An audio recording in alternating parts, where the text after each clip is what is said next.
Hi, Gwen. We are ready on this end whenever you're ready to start the meeting.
I think Gwen might be having some technical problems getting logged on, so I think she's probably trying to join again. So the meeting should get started here in just a minute or two. Thank you. Thank you.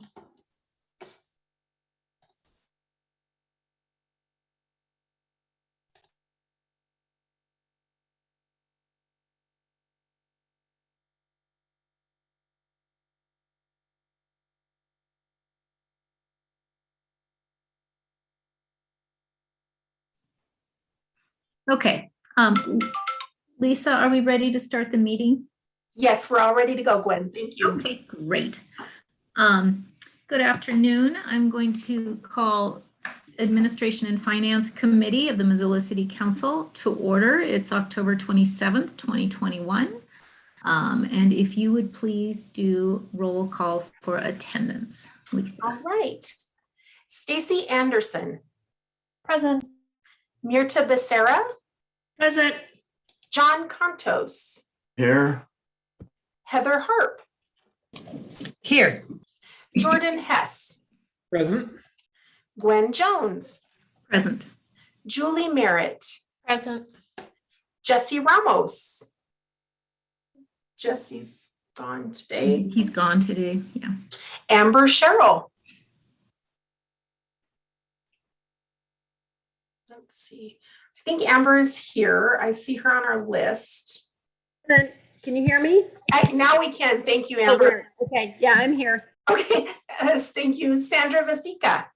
Present. All right, Brian von Lossberg. Let's see. He is absent He's today. out today. and Heidi West. Present.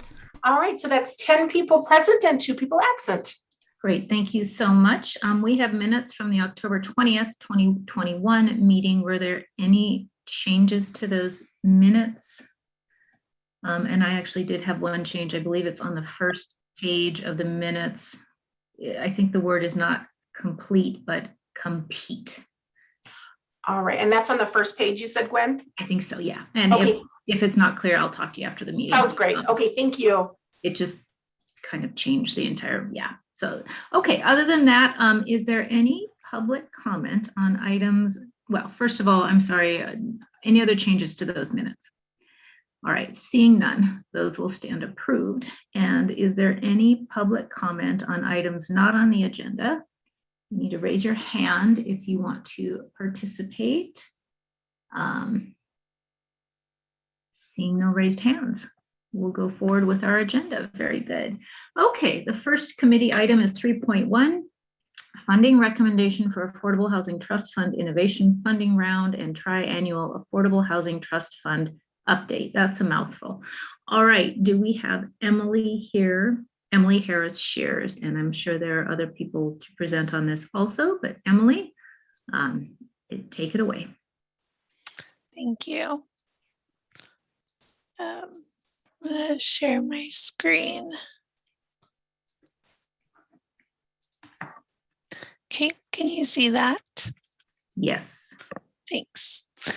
It is a mouthful and I'm going to switch it. So I'm going to do the update first and then the funding recommendation. Okay. So hello, I'm Emily Harris Shears. I use she, her pronouns, and I'm the Affordable Housing Trust Fund Administrator with Community Planning, Development, and Innovation. It's nice to see you all again, and thank you for the opportunity to share an update on the implementation progress made in the Place to Call Home housing policy and Affordable Housing Trust Fund. Today, I'm bringing 2 items of business to the committee. First, I'll share the triannual implementation update, as well as the funding recommendation for the innovation funding round. Just an overview of what we'll cover today. So we continue to work toward implementation progress on the goals and recommendations in A Place to Call Home. And while I have the luck of presenting updates and accomplishments on our progress, it's possible because of the strong community partnerships and thoughtful local leadership, including the prioritization of budget toward affordable housing and participation in initiatives that align toward the housing policy goals. So I wanted to just start with an appreciation of that, both to our community partners and to you all. And I'll highlight a few achievements in each strategy outlined in A Place to Call Home. In the focus area of track and analyze progress for continuous improvement, key accomplishments include completing the landscape assessment, which was attached to your agenda materials, which provides a high-level view of local and population-level data to help contextualize housing trends, as well as needs and opportunities for focus. And the purpose of the landscape assessment is to support the allocation planning process. And the main audience is the Affordable Housing Resident Oversight Committee. And then additionally, we've created an internal tracking process to monitor properties with expiring affordability. In the second focus area of align and leverage existing funding resources to support housing, a key accomplishment centers around the adoption of the Affordable Housing Trust Fund. And I'll share more about the accomplishments in this work stream in a future slide, but wanted to highlight that since the adoption in July of 2020, the Oversight Committee was seated in June of 2021, and the first award-making round was administered in August of this year, with the first funding recommendations being shared later in this presentation. And in the activity of partnering to create and preserve affordable homes, land banking continues to be a pursued strategy for high opportunity sites. And then in addition, Community Planning, Development, and Innovation brokered a partnership for the Reed and Row condominium development to address housing affordability by providing a vacation right-of-way in exchange for 7 condo units that are restricted to 120% area median income limit, which is the equivalent of 20% of the project's total units. And we are working closely with the developer to project manage the eventual sale of those 7 units. And then the final implementation highlight I want to share pertains to the 4th strategy, which is reduce barriers to new supply and promote access to affordable homes. We're currently in the first phase of developing the voluntary incentives program, and we're working with Design Workshop to conduct a feasibility analysis around meaningful incentives in exchange for affordable housing development. The project has included Design Workshop conducting interviews with local, for, and nonprofit developers, creating financial models, pro formas, and incentive scenarios. And we expect the first phase to wrap up in November of this year, and we'll scope the next phase of implementing the program, which could include exploring necessary changes to code as well as programmatic elements to create early in the new year. The meetings of the Affordable Housing Resident Oversight Committee began in June of this year, following several weeks of interviews led by members of the Committee of the Whole Subcommittee, to whom we continue to be appreciative of their time and leadership, and as well as appointments made by City Council, Mayor Engen, and the Board of County Commissioners. And the Oversight Committee currently meets monthly, and in their first 5 months have been hard at work. In addition to the work of establishing their own working culture, building relationships, creating a committee charter, and having open conversations about important issues that impact Missoulians, the members of the committee have played an active role in meeting key milestones of the Affordable Housing Trust Fund. In July, they adopted bylaws and began a thorough review of the draft administrative policies and procedures for the Affordable Housing Trust Fund, which they adopted in August. In August as well, they approved the innovation funding round vision and allocated up to $300,000 for the first funding round. In October, they reviewed the compiled landscape assessment and participated in a discussion about the data that was presented in preparation for the annual allocation plan, which will begin in November. And throughout, and really in every month, they engage in thoughtful discussions around equity and the impact that the decisions that are being made both through policy development, the allocation planning process, the innovation round development, all of the work in the Affordable Housing Trust Fund, are having for residents in Missoula.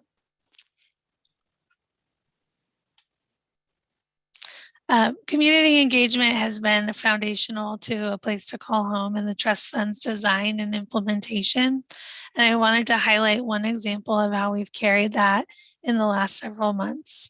During the policy manual development, we utilized a multi-step process to incorporate feedback and strengthen the policies as we went. We invited stakeholders, both internal and external, to review at various stages and transparently incorporate suggestions. We utilized Engage Missoula for public engagement. We offered a raffle incentive, used videos to explain policies, and created surveys to mix up how feedback could be provided. And we focused surveys on policies that had the greatest impact on residents, including source of income discrimination protection policy and the displacement relocation protection assistance policy.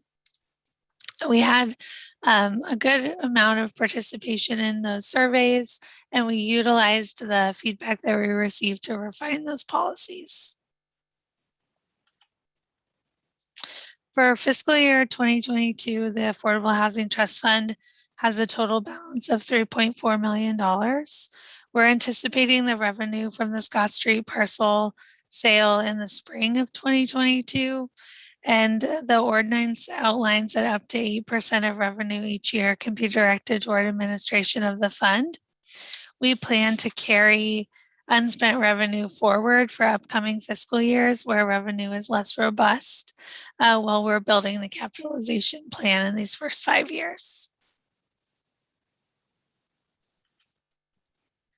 So we have exciting developments on the horizon for the Affordable Housing Trust Fund, including developing the allocation plan, which will begin in November, adding capacity with a program coordinator that we're recruiting for now, developing the voluntary incentives program, thinking through the programmatic elements of the accessory dwellings program, and building the revenue and capitalization strategies to meet the 5-year goal of $10 million outlined in the funding resolution. So, Gwen, do you want to take questions on that section now, or do you want, okay.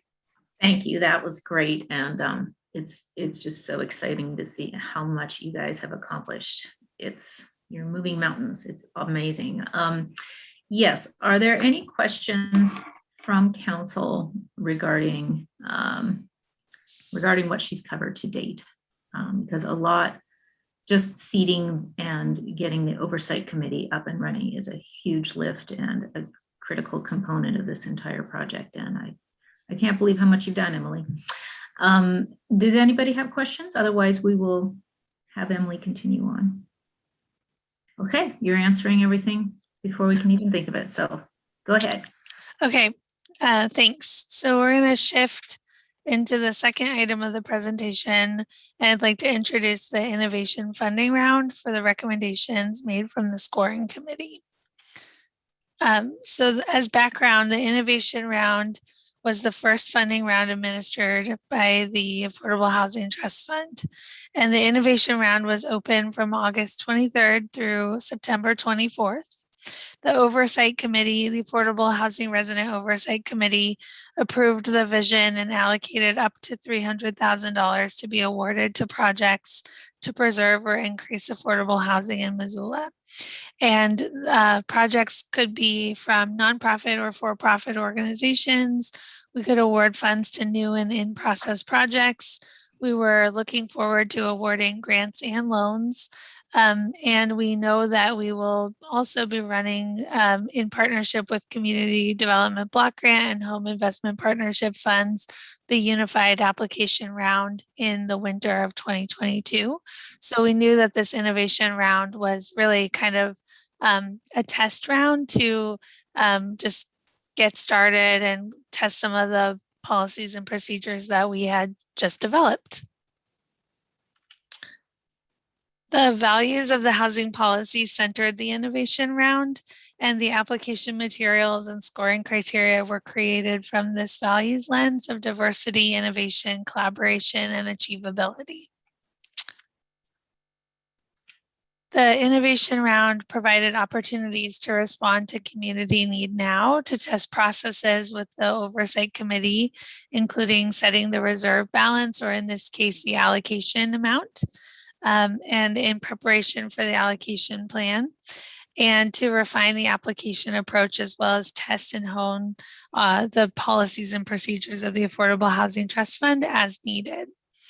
And it also gave us the opportunity to engage with applicants and potential applicants for the future, and just really gave me and partners an opportunity to establish relationships, which in my perspective was something that we necessarily hadn't really had an opportunity to do in the earlier stages of the trust fund development. So I found that really valuable.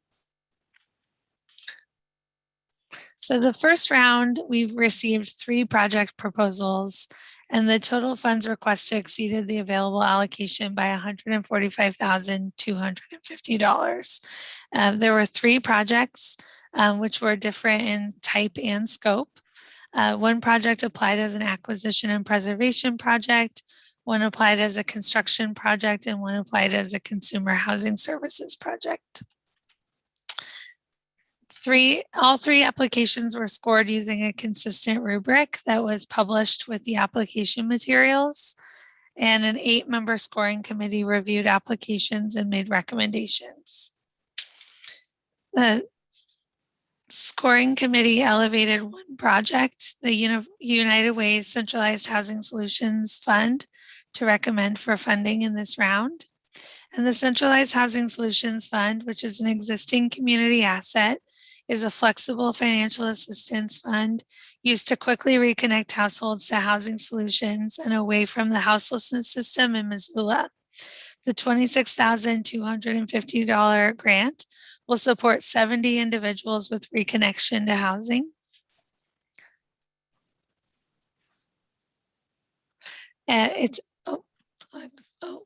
Sorry about that.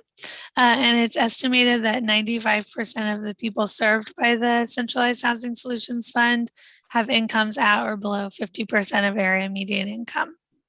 And I also just want to note that for consumer housing projects, we do not have an area median income limit. So this was just additional data that they provided. The scoring committee elevated this project for funding because they feel it's a proven model that responds to individuals' needs, which is an evidence-based strategy. It supports diversion as a key component of the houselessness response system, and it demonstrated readiness to implement quickly. The committee also elevated that this approach is a useful response to COVID-19 and the importance of diverting people from experiences of houselessness, which is always important, but has an additional layer of value and importance right now in trying to keep people out of congregate settings and the like. So the motion is up on the slide, and I'm happy to answer any questions. And I believe Sam Hilliard from Missoula County Coordinated Entry System who supports the Centralized Housing Solutions Fund, is also here to answer specific questions. Okay, are you done, Emily? Yep. Didn't want to cut you off. Okay. Thank you. Thank you. Thanks for all of the great information. Let's go to questions from council. Julie Merritt. Great, thank you so much. Excited to see this get off the ground, and thankful for Heidi and Emily and all of the committee members and the people who spent their time scoring applications. We really appreciate it. The United Way grant that you just finished talking about, if I heard you correctly, that the 26,000 some dollars would help 70 people. Yep. That seems like a lot of bang for the buck on that. I guess I'm curious of how it just seems like a small amount of money for helping that many people. Could you elaborate maybe a little bit? Yes. And actually, Emily, can you take this screen down and we'll. Yep. Thank you. Thanks. 1 second. There we go. Thank you. Sam, would you like to respond to that?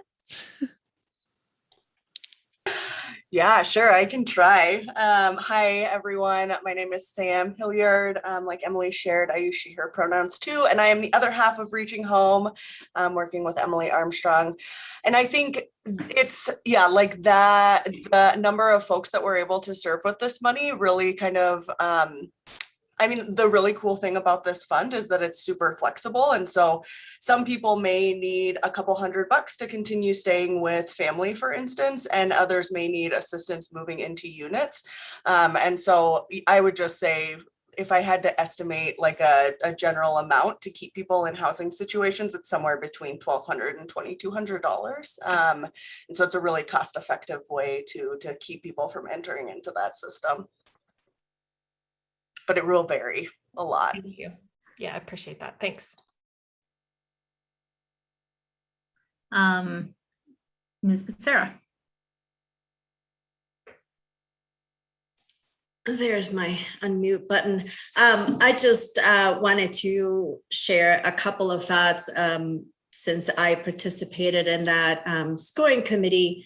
First and foremost, I just want to say thank you to Emily and everyone who worked on developing this review and scoring process. It was well thought out, inclusive, and fair. I also want to thank the Oversight Committee for working on setting that vision and allocating those funds for this round of projects. I think it's important to note that all 3 projects that applied for this funding are good projects, and that they can, in one way or another, have a positive impact in the community. Staff developed a rubric or a system for scoring these projects that reflected the vision set forth by the Oversight Committee and the goals of our housing policy. So, with that as a guiding principle and as the parameters, we on the scoring committee reviewed and scored the applications. Throughout the process, several questions emerged, and for 2 of those projects, we struggled to find answers. And so, I feel that after much discussion and debate, allocating funds to just one project felt like we were being good stewards of these precious taxpayers' dollars. And we're really aiming for very strong applications. And I believe that, as Emily said, this is a learning experience for everyone. And throughout this process, I think some things were highlighted that we need to work on both sides, for staff and for the applicants.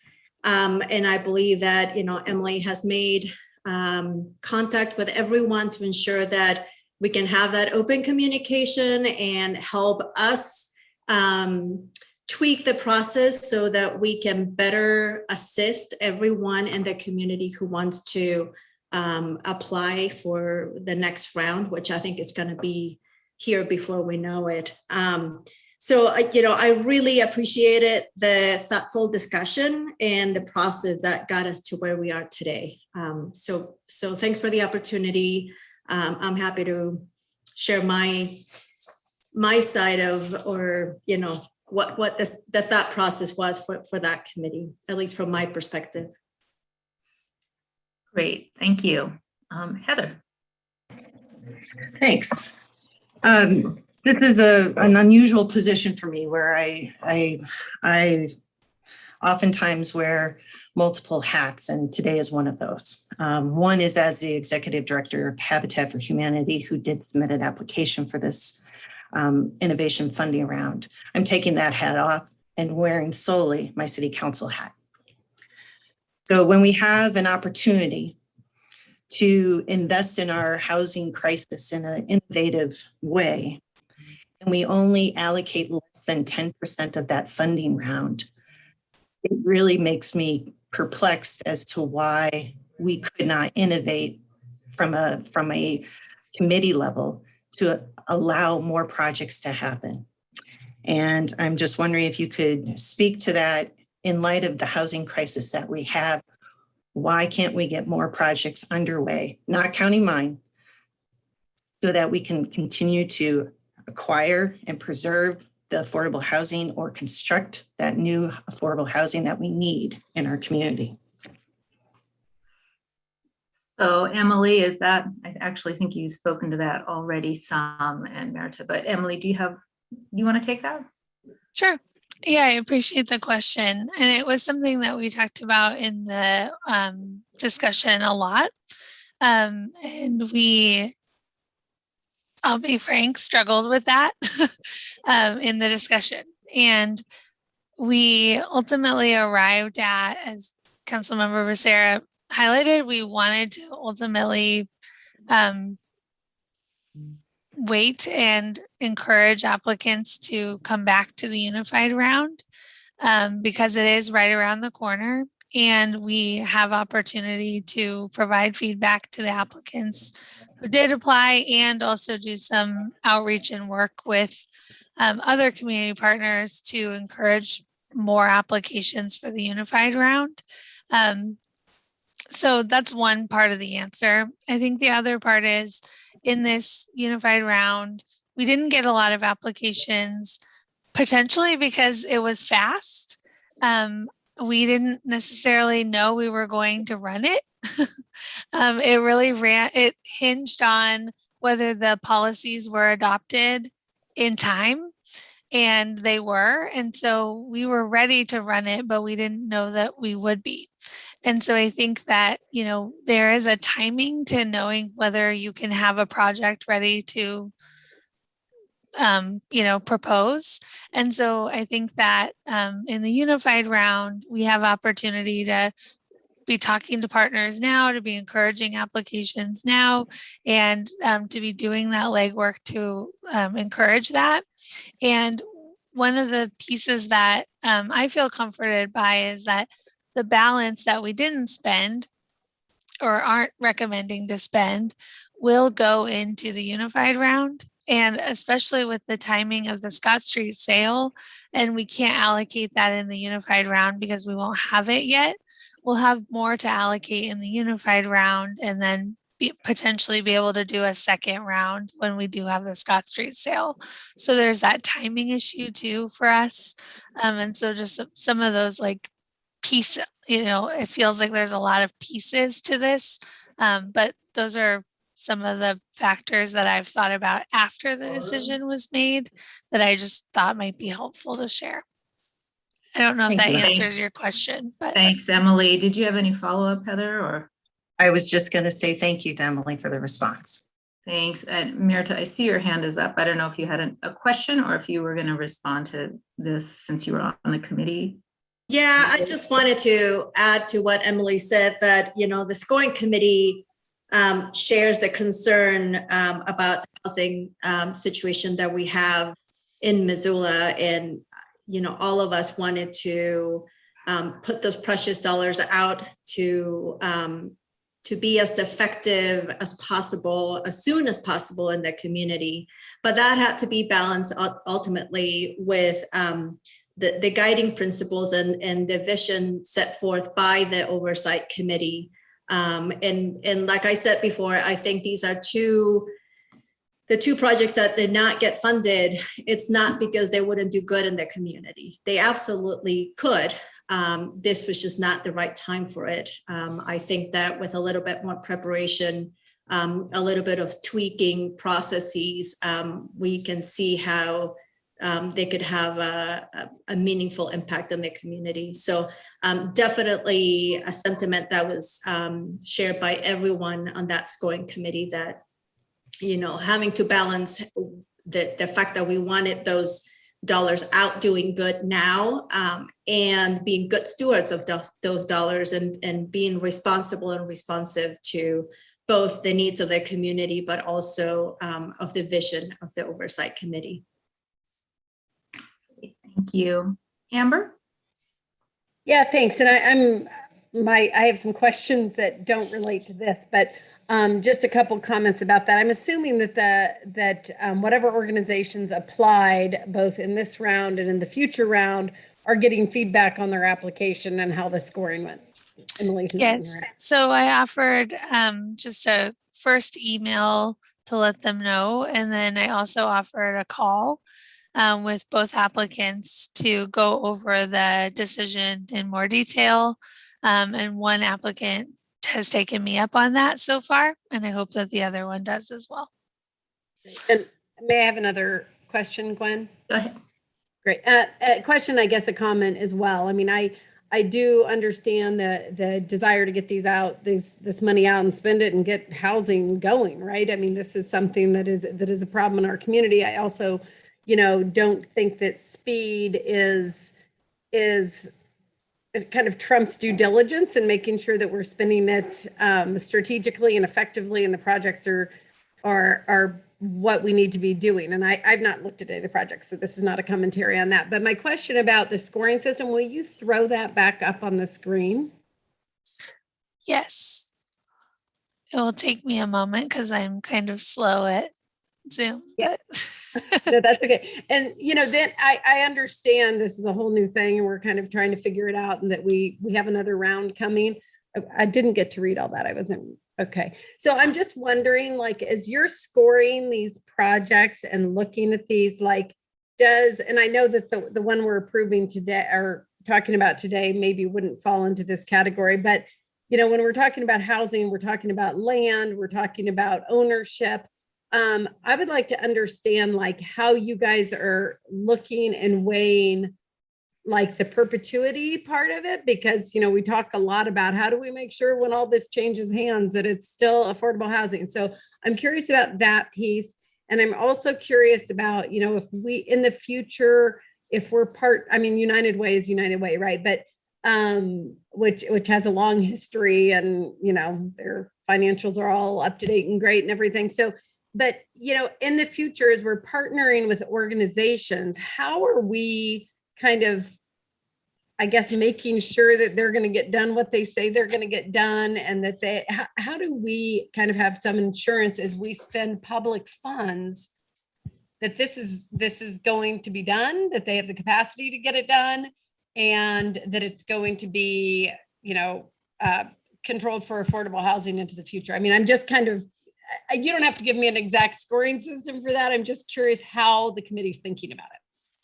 so I think those are great questions. And I think that actually those, I think, go back to the Oversight Committee and to the policy manual.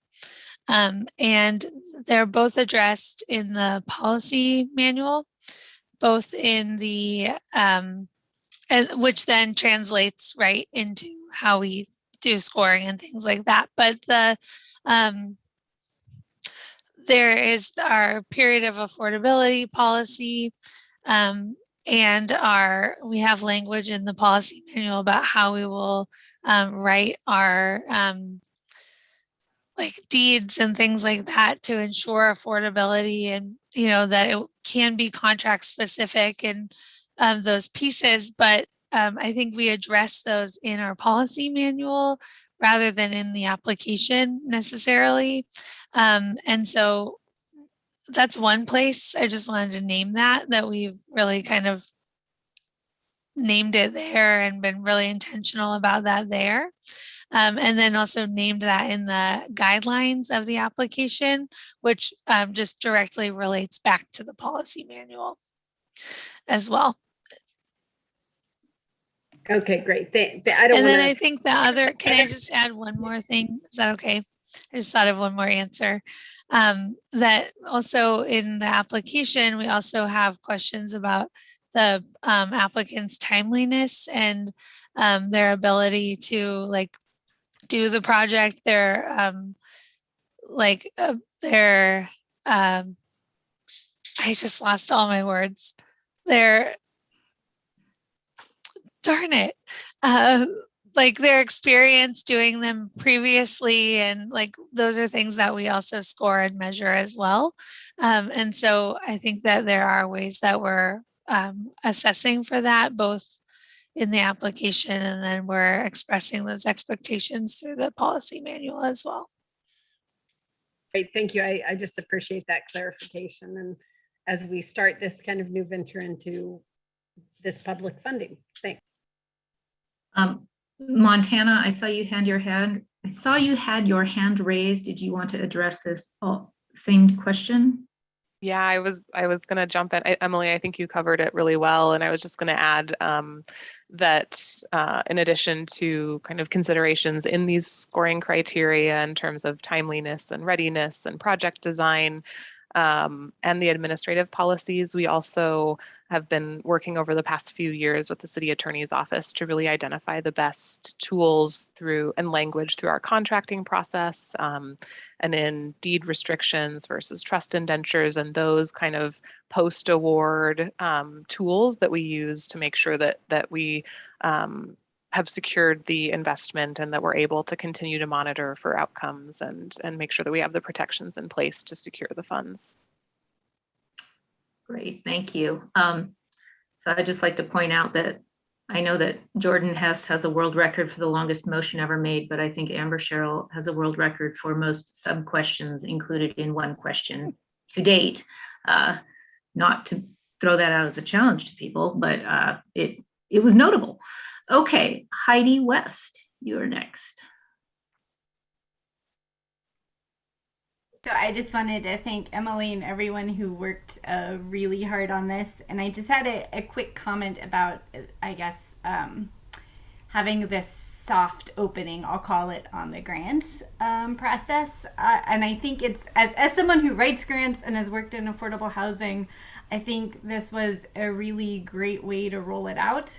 I think the next round of funding is going to be a lot higher stakes with a lot more complicated funding stacks, and this was a great way to kind of to figure out what the kinks are in the internal process and the application process, and really make sure that the process is set for this next round of funding, and to clearly define expectations on the application process side as well. So yeah, I just want to thank everyone who worked on this really hard, and I think it looks like we got a lot done.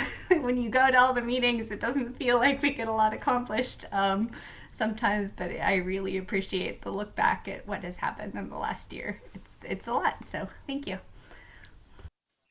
It is a lot. Okay, I'm not seeing any other questions from anyone. I am looking for a motion. Ms. Anderson. Thanks for that, Madam Chair. I was wondering, I was like, had lost track of whether or not there had been a motion on the floor. I am happy to make the recommended motion to expend these affordable housing trust fund dollars.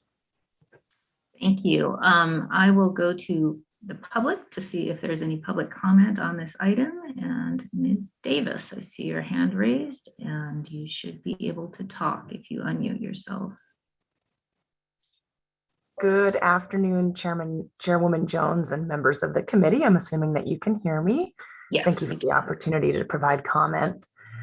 I am Andrea Davis and the Executive Director of Homeward. And I'm speaking on behalf of one of the projects that was not funded, and we are not the applicant. Habitat for Humanity of Missoula is the applicant. However, Homeward is partnering with Habitat on the home assisted project that this application was part of, and the overall project. And we played a central role. The city staff was well aware of that. And so I feel it appropriate to go ahead and make some comments just around the process. I think it's important for this A&F committee to hear this as you're overseeing the Affordable Housing Trust Fund and ideally helping direct staff in just the process of continuing refinement. First off, I just need to give you a housekeeping issue. I've tried to register with Engage Missoula no short of 5 times, and I can't. So I'm concerned about that. You're using that as your application portal. I signed up for a project update months and months and months ago, and somehow it's screwed the entire system up. But as I've attempted 5 times to reach out both to your contracted tech person as well as city staff, it's never been addressed. So I'm just going to say that if you're going to use this for your application process as the administration committee, please make sure that those hiccups are taken care of, because that's just unnecessary barriers. I want to also thank the review committee, the staff, and Councilwoman Becerra for the hard work deliberation that will result in strong stewardship of public dollars.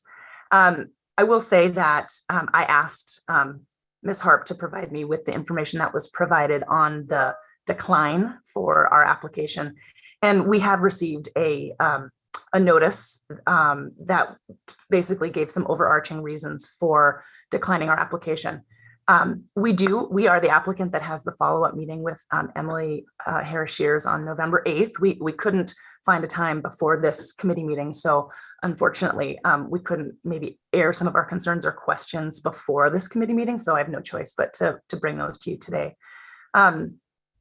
So I would have appreciated seeing the scoring rubric actually along with the decline notice.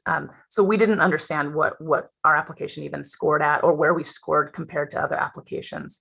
That seems like something that the applicants and the public would find useful for understanding how their application stacked up to others and how the scoring committee is reviewing the applications. The primary areas that they had cited for declining our application, one was overall design of the program, but one was readiness of the project. And without getting to an extraordinary amount of details, this application suggested that the innovation round actually purchased 5 existing modular structures that Homeward has in ownership, 2 of which have immediate placement in the Habitat for Humanity East Missoula project, 3 of which will be placed later when lots can be secured and identified. And it was cited that the concern from the committee was that the result of 3 remaining structures did not yet have a plan. And so I'm happy to work through that. My statement, I guess, is that 2 of the homes could have been placed immediately, and there's nothing that stops the staff or the selection committee from suggesting a partial funding of an application. It happens all the time. We apply for home and CDBG for all sorts of things, and we get a recommendation back from the city staff on what they think they can or should fund. So I would have expected that in this process as well. The 3 homes that don't yet have placement, the comment I will give to that is when we had in 2016, when Homeward had the opportunity to purchase these modular homes, we were encouraged by city local elected officials and city leaders to take the chance to buy these homes by financing them and bringing them into Missoula so we could place those. We've placed 6 of those on a property that we could find, but ultimately we were supposed to be working alongside the city on lots of land that were not highly desirable. They could be used for these small homes and modular placement. And that it just hasn't been a priority. Other things have been, and I understand that. But we were asked to take a chance and be innovative, and I guess that's what I'm asking you to consider as well. When I think about an innovative round, and I think about innovative funding, and I think about the critical needs that are out there, I think that more of these resources could have been deployed now. I was looking at the materials that were offered as part of this, this agenda item. And in the 2021 landscape, which I love, I think it's a great document. One of the things that really stood out to me and struck me is the section on homeownership affordability key conclusions. And it talks about how homeownership remains challenging for households at or below 120% area median income, with acute needs for households below 80% area median income. Our application was clear that Habitat focuses on 40 to 80% area median income, and the 2 people that will be rehoused, and that's specified in the relocation plan, are actually below 40% area median income. It's another comment I have for the staff and also for this committee, which is that the relocation plan or the potential displacement of 2 households in East Missoula was cited as one of the decisions for not funding our application. Yet the relocation plan that was submitted as part of the application has each of the provisions as required. And so if there's more information that's needed, I would have wanted the staff to ask that. It was an opportunity, I think, to hear from the staff if there were specifics that were needed that the relocation plan didn't address. Because the relocation plan doesn't necessarily say how much money are you going to give to somebody, just are you going to give somebody money to relocate? So I think those are some of the things that we still need to work through. Let me be perfectly clear that we are always happy to test out policies and procedures. We're usually the first people to volunteer. I think Emily can attest to a lot of the questions we asked are actually going to help refine the application process going forward.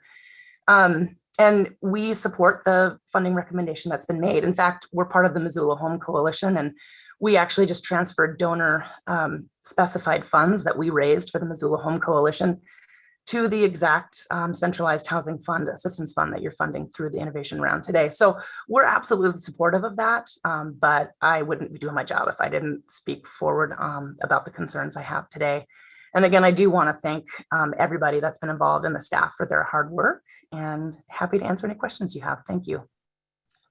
Thank you, Andrea. I appreciate all of the feedback, and this is a process that's evolving, and you've been a wonderful affordable housing leader in Missoula, so your words are definitely heard. I appreciate it, and I'm glad there's some follow-up meetings planned, and thanks for all of that input. Okay, we have had public comment. We have a motion on the floor. I do have another item on the agenda, so we're going to have to wrap this up. Ms. Becerra, you had your hand up. Yeah, I just wanted to briefly address one of the concerns brought up by Ms. Davis, and I think Andrea knows very well how committed I have been to the issue of affordable housing. And I can say with 100% confidence that the scoring committee took the issue of the need at heart and try to make a balanced decision. To the issue of not being able to get through Engage Missoula, I believe that Emily's phone number and all of our staff's contact information is readily available. And so please don't hesitate to call any of our staff if you can get through our City of Missoula portal. I'm sure that they would be able to assist you in any way they can. Homeward was not the applicant, so I'm sure that Ms. Hart will have an opportunity to hear all the details about the application and why the scoring was the way it was. So yeah, I just wanted to point that out. Thanks. Thank you. Okay, seeing no other hands raised, we have a motion on the floor and we will take a roll call vote, please, Lisa.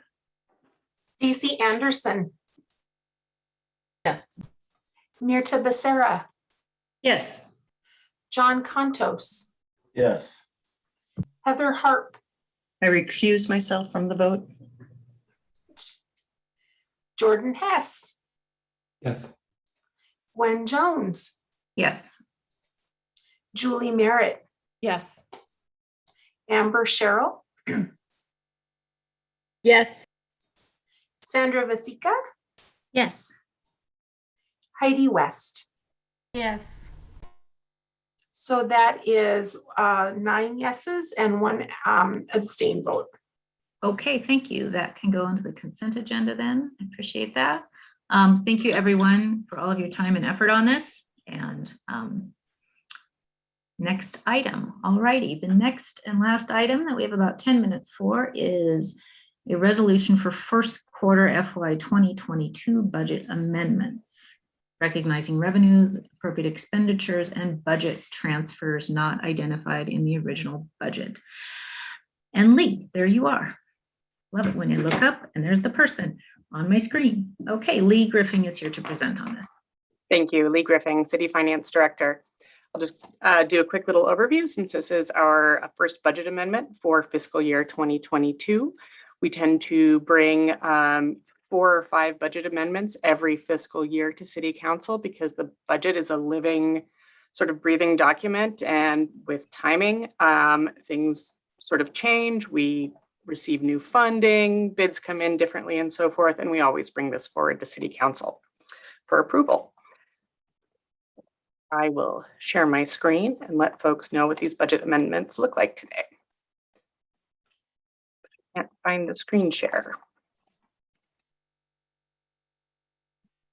Sorry, I have no help in that regard. Have a little patience with me. I'll see if I can get there.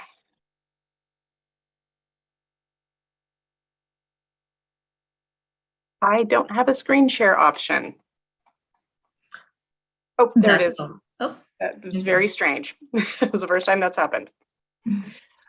So what we're doing today is we're asking City Council to set a public hearing to review and approve these budget amendments. This is pursuant Montana state law. We have to have a certain amount of time to advertise this public hearing for the budget amendments. So we're asking City Council to set that public hearing for November 15th. And then final consideration, since meetings are still remote, will be on November 29th. great, thank you. We have some exhibits attached to this item on the agenda. This first section, we've got 8 budget amendments here. These are all really sort of accounting true ups because things happen during the budget, or it's such a large budget and such an involved budget, sometimes things do in fact get overlooked or missed, and we try to catch all of those and bring those back to City Council. So our first budget amendment is for an existing position within CPDI. This is not a new position. This is not asking for additional funding. This was simply something that was missed in the template while going through that reorganization. Then, which is kind of a nice piece here, on numbers 2 and 3, we're actually looking to reduce the expenditures. We have the formula overstate. And then for fire, the existing FTEs, that's full-time equivalent for positions, were included in new request number 5, which was approved during the budget process. Parks has 4 items in here, with the exception of the new vehicle. These are all CIP items. And as we discussed when both Finance and Parks presented to City Council during the budget process, there's often a lot of pieces moving. And so this is to true up those respective projects to the amounts that are needed to complete those. So those are just adding to already approved CIPs. And I believe that 4, 6, and 8 are all going to be funded through the Park District or some Park District bonding that we've been discussing with City Council. We do have folks here to answer questions, but before I hand it off to that, I just want to quickly let folks know what the other items are in this exhibit. We have budget carry forwards. These are things like contracts or projects that were not completed during the last fiscal year. They need to span over to this fiscal year. So we're bringing those forward. We also have budget transfers. This is very much accounting. What went into one code and it should have gone into another code. One exception we have in here, and we do have Lee Ratterman here to speak to this, is number 7, the Climate Action Council Amendment. That $40,000 transfer is going from $350,000, which is professional services, to $110,000, which is personnel, as they would like to hire a person, and they would like to add that person to FY23's baseline budget. And with that, I will stop sharing and open it for questions. Great, thank you for clarifying the climate action FTE, which my understanding is we'll see that coming to council in the future also for more discussion. But any questions from council on this budget amendment? I'm sorry. Okay, I just had someone's hand and deleted the hand, and I want to say it was Julie Merritt. Yes, okay. Julie. That was me. I just want to say thanks to Lee. My years on council, I have so greatly appreciated how she makes these things understandable. And I would just like to make the recommended motion if that's appropriate. Thank you. That motion is in order. Jordan Hess. Thanks. I'm really excited about the climate action item. I know that we'll be hearing about this more in committee in programmatic sense, but I'm fully supportive of the budget amendment. The $100,000 that council allocated toward climate action, toward increasing our climate action this year was designed to be a placeholder while the appropriate programmatic response could be developed. So this this meets that, or that's been completed, and I'm excited to move forward and I'll support the motion. Great, thank you. Any other questions from council?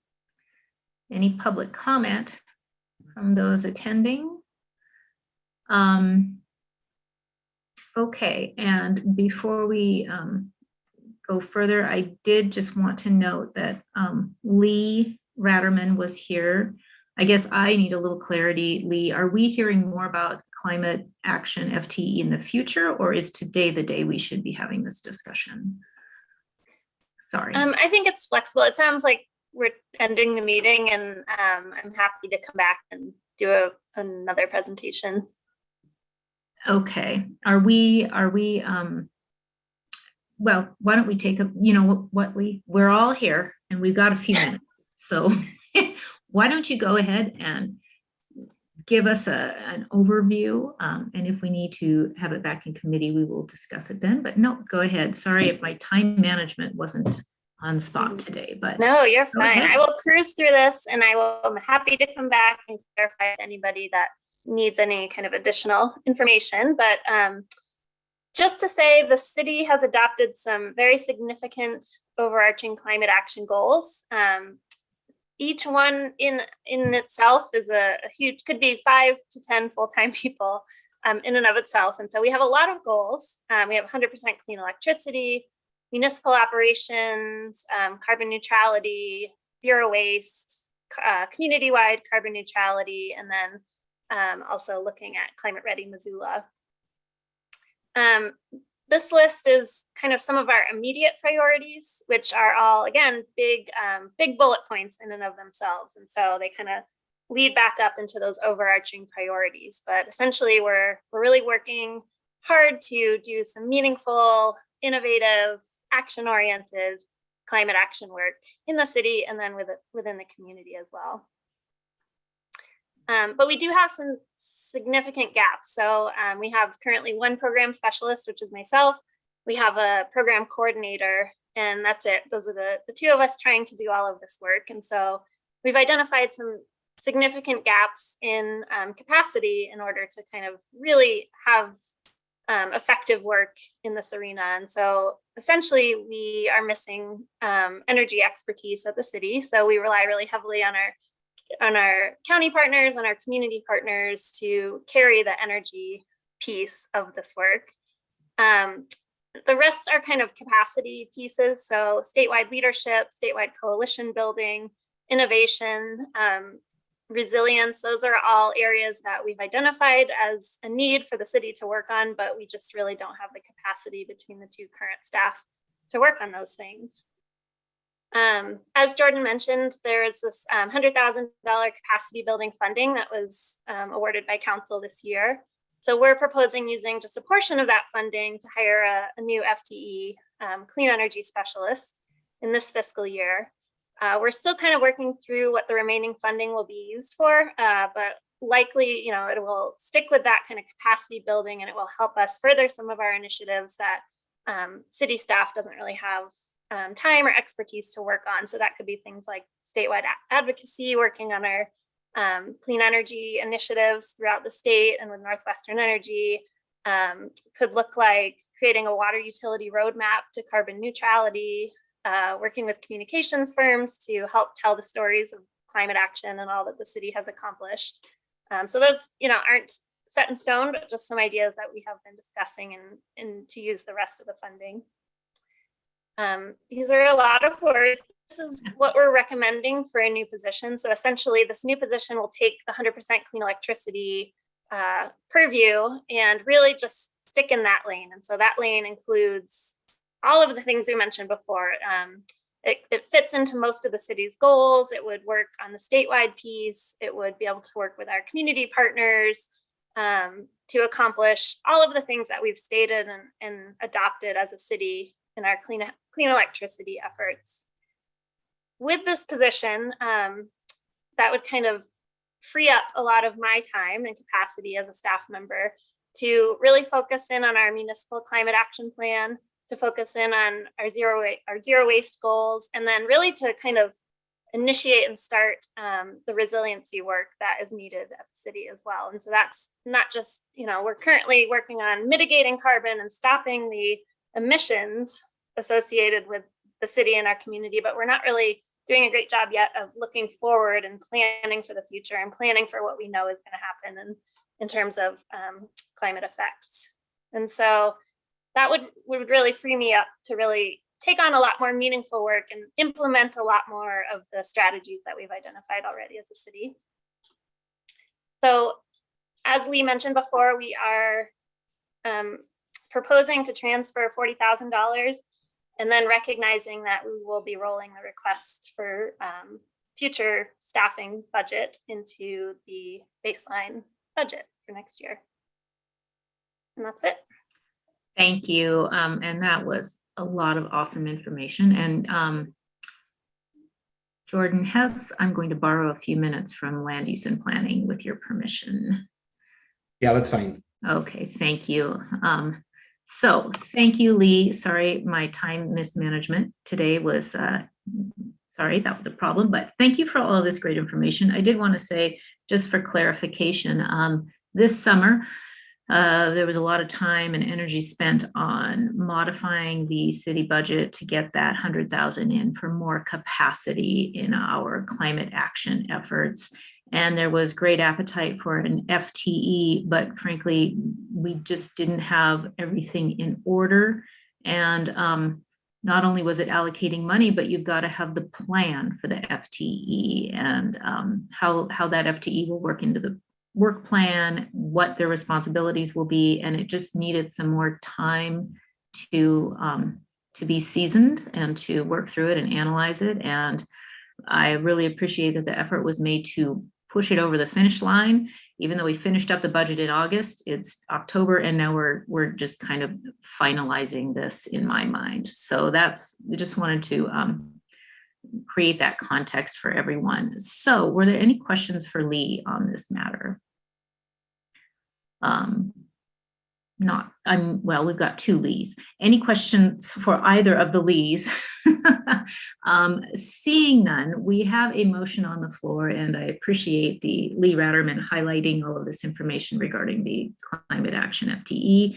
And, after our summer of heat and smoke, I think everybody gets it. Time is of the essence. So I'm happy to put my support behind this. All right, seeing no questions, and we called for public comment on this. I'm not sure if we did. If we didn't, I'll call again for public comment on this item. I don't think, not seeing any raised hands. So we will have a roll call vote. Cece Anderson. Yes. Mirta Becerra. Yes. John Contos. Yes. Heather Harp. Yes. Jordan Hess. Yes. Gwen Jones. Yes. Julie Merritt. Yes. Amber Sherrill. Yes. Sandra Vasica. Yes. Heidi West. Yes. So that's unanimous for all in attendance. Wonderful. Thank you so much. This will go on the consent agenda. Thank you, Lee Ratterman. Thank you, Lee Griffin, and everyone, and Emily Harris and Montana for all of your presentations today. And we will stand adjourned.